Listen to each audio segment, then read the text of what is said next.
Let me tell you a secret. People pleasing is not a personality trait, it's a trauma response. It's your survival strategy. You learned early that being easy to love meant staying small, staying quiet, staying agreeable. That your needs were too much, that love had conditions, and you had to earn love.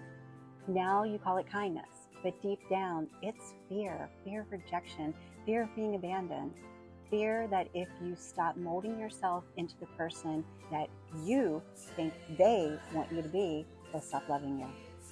But listen, you don't have to shrink to be safe. You don't have to disappear to be loved. Ready to transform your life? Release old traumas, emotional blocks, old belief systems, unhealthy patterns without reliving the pain? Just one room session can do that.